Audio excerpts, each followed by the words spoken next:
Kadang hidup terasa seperti langit yang kehilangan warnanya.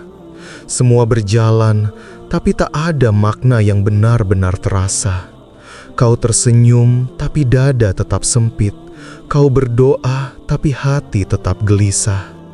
Mungkin bukan hidup yang berat, mungkin hatimu yang sedang dipanggil untuk mengerti sesuatu yang lebih dalam. Pertanyaannya bukan kenapa susah ini datang, tapi apa yang ingin Tuhan ajarkan lewatnya. Allahumma sholli ala Sayyidina Muhammad wa ala alihi wasallam. Kadang kita butuh jeda untuk mengingat bahwa di balik layar dan hiruk-pikuk dunia digital ada hati yang masih ingin pulang. Jika video ini membantumu menemukan kedamaian kecil di tengah hiruk dunia, tekan like, subscribe, dan bagikan pada siapapun yang sedang berjuang diam-diam. Mari melanjutkan perjalanan dengan hati yang sadar dan tenang. Setiap manusia pasti melalui masa di mana hidup terasa berat. Namun dalam pandangan Al-Quran, kesusahan bukan gangguan, melainkan bagian dari rancangan Tuhan untuk menyadarkan hati. Firman-Nya, "Bukankah kami telah melapangkan untukmu dadamu?" Quran Surat Al-Insyirah ayat 1. Ayat ini turun ketika Nabi Muhammad Sallallahu Alaihi Wasallam berada di masa paling sulit, saat dunia menolak beliau. Namun Allah menenangkannya dengan mengingatkan, ada kelapangan di balik kesempitan. Dalam tafsir sufistik, kesempitan batin, dhiq as-sadr, adalah tanda bahwa ruh sedang digerakkan untuk naik tingkat kesadaran. Seperti tanah yang harus dibelah agar benih tumbuh, hati juga harus retak agar cahaya bisa masuk. Para sufi menganggap kesedihan bukan musibah, tetapi tazkiyah, penyucian diri. Imam Al-Ghazali menulis, Allah menurunkan ujian agar manusia kembali kepada sumber kekuatannya, kebergantungan padanya. Dalam laku tasawuf, kesempitan adalah tanda cinta, karena Allah hanya menekan hati yang ingin Dia lapangkan. Jalal ad-Din Rumi menggambarkannya begini, luka adalah tempat cahaya masuk ke dalam dirimu. Maka, rasa sakit bukan sekedar penderitaan, ia adalah getaran kasih yang menuntun jiwa agar kembali mengenal sumbernya. Dari sisi jiwa, kesempitan lahir ketika nafs, ego, berkonflik dengan ruh, cahaya ilahi. Tubuh ingin menghindar dari kesulitan, sementara ruh memintanya bertahan agar tumbuh. Ketegangan itu menimbulkan perih batin yang justru menjadi jalan transformasi. Psikologi modern menyebutnya growth pain, rasa sakit yang menandakan perubahan positif. Dalam bahasa tasawuf, ini disebut mujahadah, perjuangan melawan diri sendiri agar hati menjadi bening. Kesusahan adalah ruang latihan agar manusia menemukan keseimbangannya antara dunia dan akhirat, jasad dan ruh. Surat Al-Insyirah mengulang satu kalimat dua kali. Sesungguhnya bersama kesulitan ada kemudahan. Quran Surat Al-Insyirah ayat 5-6. Kata bersama, ma'a, mengandung rahasia. Kemudahan tidak datang setelah kesulitan, tapi ada di dalamnya. Seperti mutiara di dalam tiram, maknanya tersembunyi di tengah tekanan. Bila engkau bersabar dan memandang dengan mata hati, setiap kesempitan membawa satu pintu baru menuju ke lapangan. Kesusahan tidak pernah datang untuk menghancurkan, melainkan untuk mengajarkan bentuk baru dari ketenangan. Dalam pandangan tasawuf, hati manusia bagaikan wadah air. Ketika dipenuhi debu dunia, ia harus dikocok dan diguncang agar jernih kembali. Jadi, jika hidup terasa sempit, jangan terburu-buru meminta agar beban diangkat. Mintalah agar hatimu diperluas. Karena disitulah langkah pertama dimulai. Kesadaran bahwa sabar bukan sekedar menahan, melainkan memahami. Dan dari sinilah perjalanan menuju sabar yang menumbuhkan akan dimulai. Sabar bukan hanya menahan diri dari keluh kesah. Sabar adalah kekuatan jiwa untuk tetap berjalan di tengah badai. Al-Quran menegaskan, sesungguhnya Allah bersama orang-orang yang sabar. Quran Surat Al-Baqarah ayat 153. Ayat ini bukan janji semu.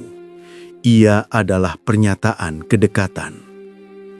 Ketika manusia bersabar, ia sedang berpindah dari logika dunia menuju logika ketuhanan. Dari mengapa ini terjadi padaku, menjadi apa yang sedang Allah ajarkan kepadaku. Sabar dalam pandangan Al-Quran adalah pergerakan spiritual, bukan keadaan pasif. Ia adalah kesadaran yang menumbuhkan ketenangan bahkan di tengah kehilangan. Imam Al-Ghazali menjelaskan bahwa sabar memiliki dua sisi. Sabar jasmani, yakni keteguhan dalam menghadapi rasa sakit dan cobaan hidup. Sabar ruhani, yaitu ketenangan hati saat menerima takdir tanpa memberontak.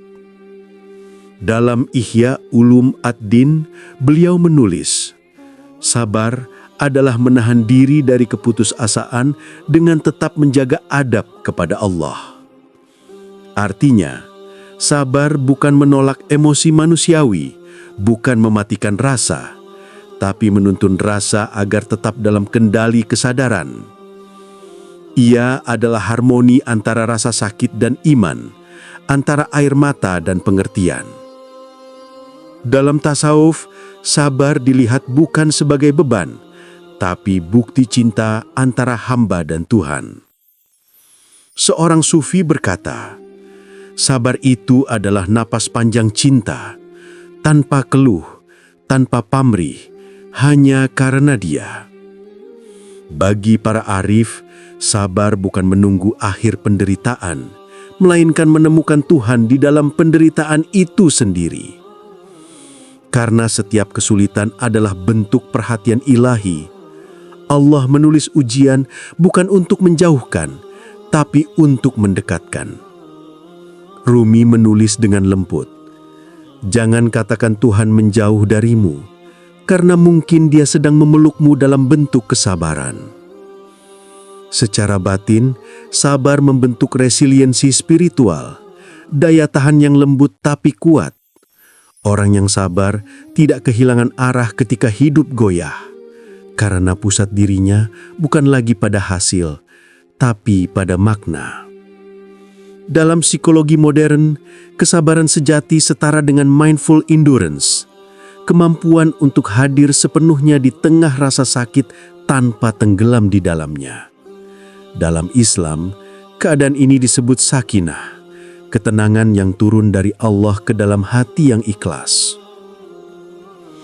Maka sabar bukan sekedar kemampuan bertahan, tapi kemampuan mengenali irama Tuhan di tengah kekacauan dunia.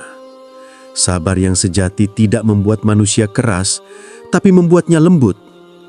Ia tidak membungkam rasa sakit, tapi mengajarkan maknanya. Ia tidak berhenti melangkah, tapi berjalan dengan langkah yang lebih tenang. Dalam sabar, manusia belajar mengenali dirinya, bahwa kekuatan sejati bukan terletak pada kemenangan, tapi pada kemampuan untuk tidak kehilangan arah ketika tak ada yang pasti. Namun sabar hanyalah pintu pertama. Untuk benar-benar tenang, seseorang harus melampaui sabar, menuju ridho, keadaan di mana hati tak hanya bertahan, tapi menerima dengan cinta. Dan di sanalah bab berikutnya dimulai, ridho yang membebaskan. Sabar adalah bertahan di tengah kesulitan. Ridho adalah menerima kesulitan itu dengan hati yang lapang. Jika sabar menahan diri agar tidak mengeluh, maka ridho adalah saat keluh itu tak lagi muncul, karena hati telah berdamai.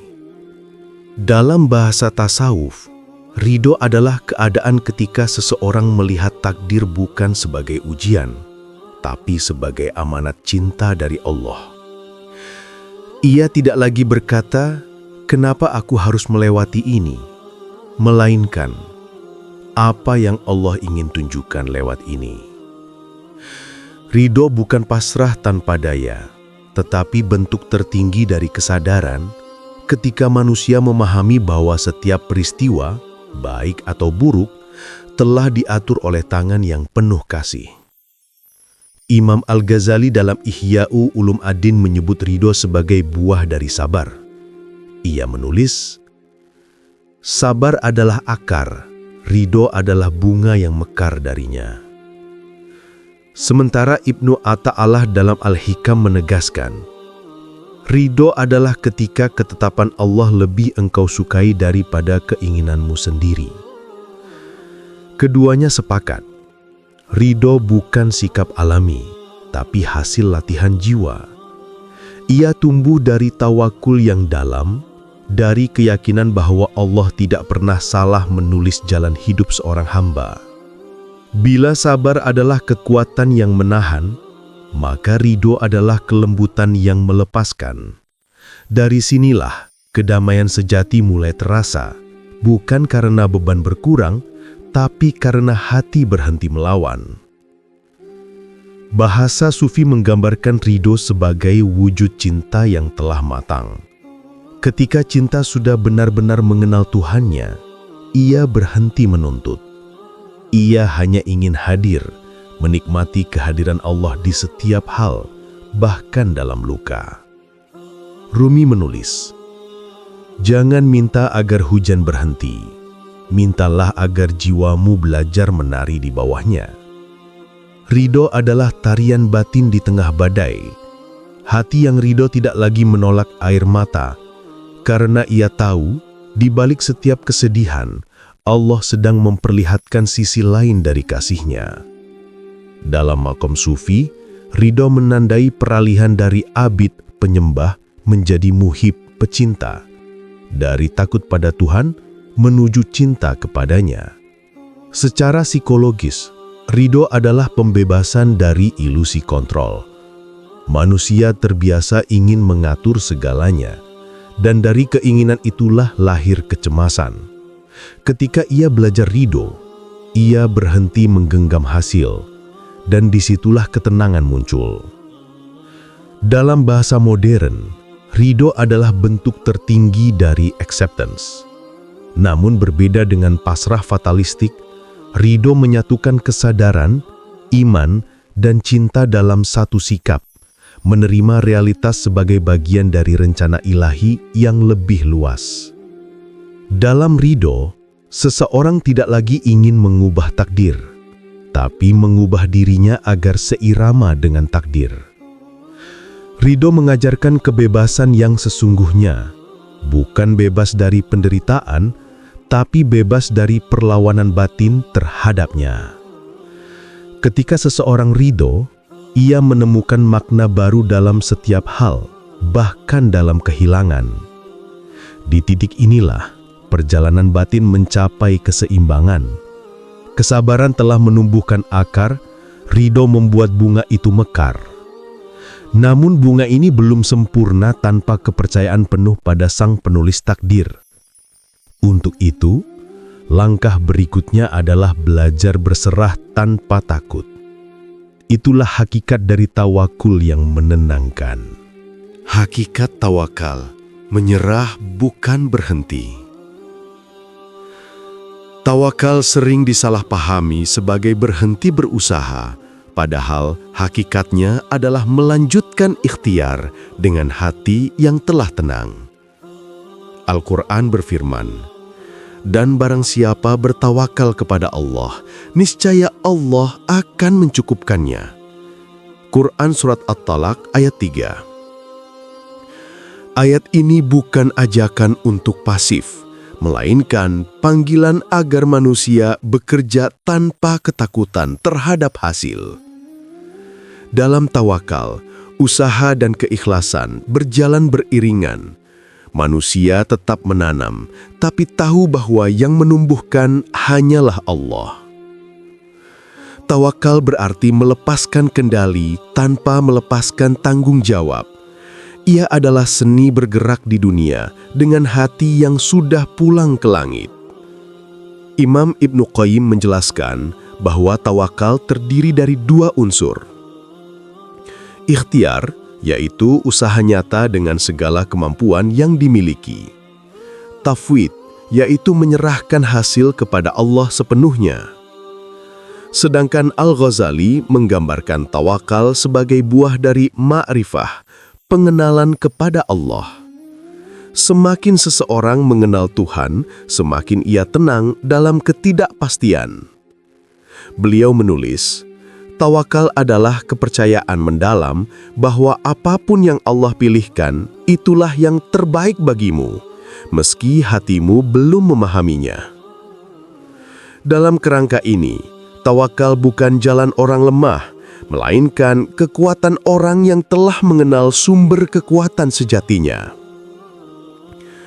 Bagi para sufi, tawakal adalah puncak dari perjalanan cinta, karena cinta sejati tidak menuntut jaminan. Ketika hati telah percaya penuh kepada Allah, maka segala bentuk ketakutan kehilangan maknanya. Rabi'ah Al-Adawiyah pernah ditanya, "Apa yang membuatmu tenang di dunia yang tak pasti ini?" Ia menjawab, "Karena aku tahu Tuhanku tidak pernah lupa menuliskan yang terbaik untukku." Tawakal mengajarkan bahwa ketenangan bukan hasil dari keadaan luar, tapi buah dari keyakinan batin. Ketika hati sudah yakin, badai pun hanya terasa seperti hembusan lembut yang lewat. Dalam psikologi modern, konsep tawakal sejalan dengan trustful surrender, melepaskan kendali atas hal-hal yang tak bisa diubah, sambil tetap fokus pada tindakan yang bisa dilakukan. Ini bukan fatalisme, tapi bentuk kesadaran paling sehat, mengakui keterbatasan manusia tanpa kehilangan semangat hidup. Orang yang tawakal hidup dengan paradoks yang damai. Ia tetap bekerja keras, tapi tidak lagi cemas, karena hatinya sudah berhenti mengukur hidup dengan hasil dan mulai menilainya lewat makna. Dengan tawakal, manusia berhenti menjadi korban keadaan dan mulai menjadi saksi keindahan takdir.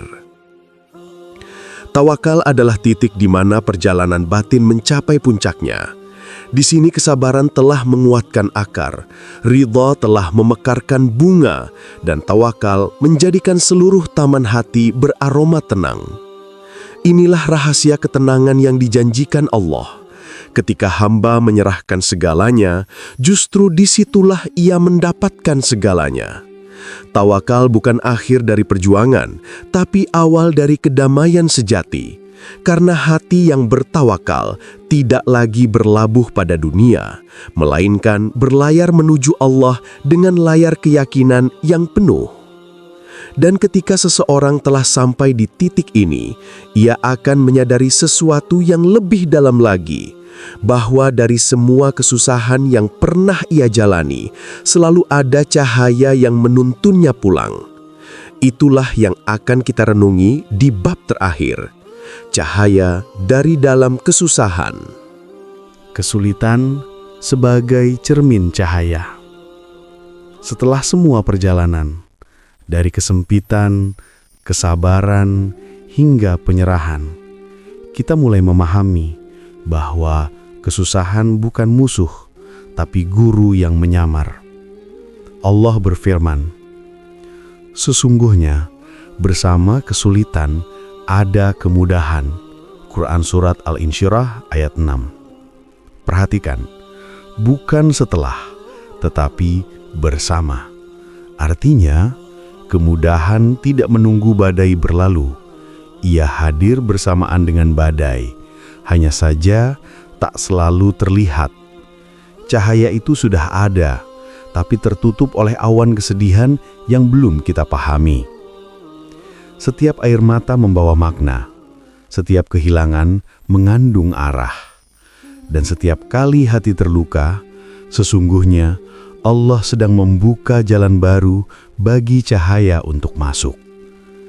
Dalam pandangan para arif, manusia tidak pernah benar-benar tumbuh dalam kenyamanan. Ia tumbuh dalam ketegangan antara rasa sakit dan pengertian. Seperti biji yang harus pecah agar bisa menumbuhkan kehidupan, jiwa juga harus retak agar bisa mengenal Tuhan. Ibn Athaillah menulis dalam Al-Hikam, "Tidak ada sesuatu yang lebih bermanfaat bagi hatimu selain kesusahan yang membuatmu kembali kepada Allah." Ketika seseorang melewati masa sulit dengan sabar, menerima dengan ridho, dan menyerahkan dengan tawakal, ia akan menemukan ketenangan yang tak bisa dijelaskan, hanya bisa dirasakan. Bukan karena hidupnya berubah, tapi karena dirinya berubah. Dalam tasawuf, cahaya atau nur bukan datang dari luar, tetapi muncul dari hati yang disucikan oleh ujian. Ketika nafs atau ego dilemahkan, ruh menjadi lebih terang, dan disitulah ketenangan sejati bermukim. Para sufi percaya, setiap kali hati diuji, Allah sedang menulis ulang makna tentang siapa diri kita sebenarnya. Kesedihan menjadi zikir, kesempitan menjadi doa, dan diam menjadi bentuk penghambaan paling dalam. Tuhan tidak memadamkan cahayamu lewat kesedihan. Ia hanya memolesnya agar kau memantulkannya lebih jelas. Secara psikologis, manusia yang menerima kesusahan dengan kesadaran akan menemukan keadaan peaceful acceptance. Bukan menyerah pada keadaan, tapi berdamai dengan realitasnya. Ketenangan ini bukan hasil dari kemenangan duniawi, melainkan hasil dari penyatuan antara makna dan iman. Ketika seseorang memahami bahwa hidup memang diciptakan untuk diuji, ia berhenti mencari jalan tanpa duri dan mulai berjalan dengan hati yang siap berdarah, karena tahu setiap langkah mendekatkannya pada Tuhan. Itulah kedamaian yang tidak bergantung pada keadaan, tapi lahir dari keyakinan bahwa setiap keadaan berasal dari cintanya. Kini kita sampai pada akhir perjalanan, bukan akhir penderitaan, tapi awal dari pemahaman. Sabar telah menumbuhkan keteguhan, ridho telah mengajarkan penerimaan, tawakal telah menanamkan kepercayaan. Dan dari ketiganya, lahirlah satu kesimpulan yang sederhana, tapi abadi. Bahwa hidup ini tidak pernah dimaksudkan untuk mudah, melainkan untuk bermakna. Maka, jika hari ini hatimu sedang terluka, ingatlah bahwa mungkin luka itu bukan kutukan, melainkan pintu yang sedang dibuka oleh Tuhan untuk menuntungmu pulang. Tenanglah. Bukan karena segalanya mudah, tapi karena Allah selalu ada di setiap kesulitan. Dan ketika kau menyadari itu, kesusahan tak lagi menakutkan, karena dari dalamnya kau telah menemukan cahaya. Harapan bukan berarti menolak realitas. Harapan adalah iman yang bekerja dalam diam. Keyakinan bahwa meski gelap, Allah tidak pernah mematikan cahayanya. Dan perbaikan diri bukan berarti menjadi sempurna, tapi menjadi lebih sadar setiap kali kita jatuh, lebih lembut setiap kali kita marah, lebih rendah hati setiap kali kita diuji. Tuhan tidak menuntut kesempurnaan, Dia hanya menginginkan hati yang mau kembali. Setiap kesalahan adalah panggilan untuk pulang. Setiap kegagalan adalah undangan untuk tumbuh. Dan di setiap perjalanan hidup, Allah tetap di tempat yang sama, menunggu dengan kasih yang tak pernah berkurang.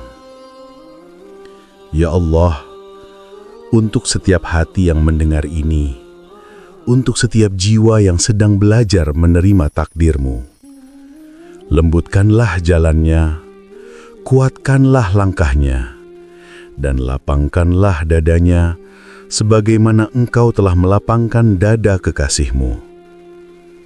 Ajarkan kami sabar, bukan hanya saat diuji, tapi juga saat menunggu waktu-Mu yang terbaik. Ajarkan kami ridho, bukan hanya pada hal yang kami sukai, tapi juga pada hal yang kami belum pahami. Ajarkan kami tawakal, bukan hanya di bibir, tapi di seluruh ruang hati kami yang masih takut kehilangan. Dan jika hari ini kami masih merasa lemah, jadikan kelemahan itu pintu untuk lebih dekat kepadamu. Karena kami tahu, Engkaulah satu-satunya tempat pulang yang tak pernah menutup pintu bagi hamba yang kembali.